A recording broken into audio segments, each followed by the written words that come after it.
இருக்கிறாங்க. ஒண்ணு வந்து அனைவருக்கும் வணக்கம்.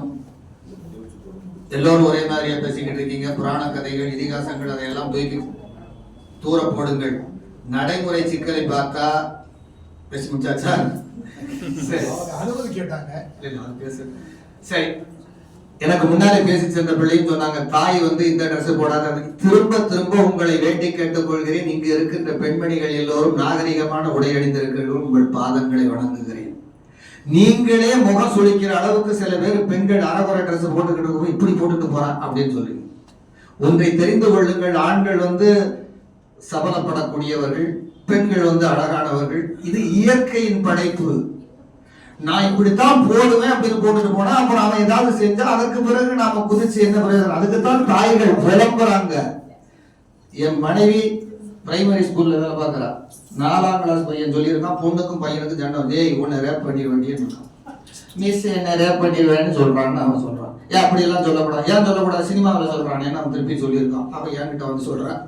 ஆக இந்த அடிப்படை காரணம் திரைப்படங்களில் இருந்து வருகிற தயவு செய்து திரைப்படங்களில் பாடங்கள். அவங்க வந்து அரைகுறையா ட்ரெஸ் பண்ணிக்கிட்டு காலேஜ் கூட பாருங்க அப்படியே போற மாதிரி ஒரு நடிகை வருவா. மெயின் நடிகை, தொட எடை எல்லாம் தெரியும், அப்படியே எல்லாம் வாய் பழக்கிற மாதிரி காட்டுவாங்க. எந்த கல்லூரியில அந்த மாதிரி வர விடுறாங்க? இந்த மாதிரி நாங்கள் கல்லூரிகளில் செய்யவில்லை அப்படின்னு கல்லூரி பேராசிரியர்கள் பெண்மணிகள்லாம் ஒரு நாளைக்கு குயின்மேரி செய்யலாம். ரோட்ல உட்காருங்க, மடக்கி பாருங்க. மகளிர் தினம் கொண்டாடுறது அமெரிக்காவில் 15,000 பெண்கள் கூடி நின்று போராட்டத்தினால்தான் இன்னைக்கு நீங்க அந்த சுதந்திரத்தை பெருமையா கொண்டாடிக்கிட்டு இருக்கோம். சில பேருக்கு பிடிக்கல, அது வேறு பிரச்சனை. இந்த உடைகளும் இடைகளும் காட்டப்படுற சினிமாவில் வந்து அரைகுறை இதே நீச்சல் உடையில வர்றாங்க. யாரும் அவன் வந்து விரசமா பாக்குறது இல்லை. ஜிம்னாஸ்டிக்னு சொல்லப்படுற அதுல வர்றவங்க யாரும் பாக்குறது இல்லை. ஆனா அரைகுறை ட்ரெஸ்ஸோட வர்றப்ப அவன் விபரீதமா பாக்குறான். அதனுடைய விளைவு நேற்று நடந்த நம்ம பாண்டிச்சேரியில கொடுமைகள்லாம் அது எப்படி சார் சினிமாவுக்கு இங்க பார்ப்பான். அம்மா வீட்டுல எனக்கு பாருங்க, வீட்டுல எனக்கு கோபம் வந்ததுன்னா என் பொண்டாட்டிக்கு எனக்கு சட்டைனா என் கோபத்தை கொண்டு போய் ஆபீஸ்ல காட்டுறேன்.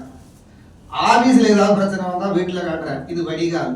இது மாதிரி திரைப்படங்கள் ஆபாச காட்சிகளை எதையாவது பார்த்துட்டு அங்க இருக்கிறவங்க எவ்வளவு பொண்ணோ கிழவியோ எவனையோ போட்டு கற்பழிக்கும்.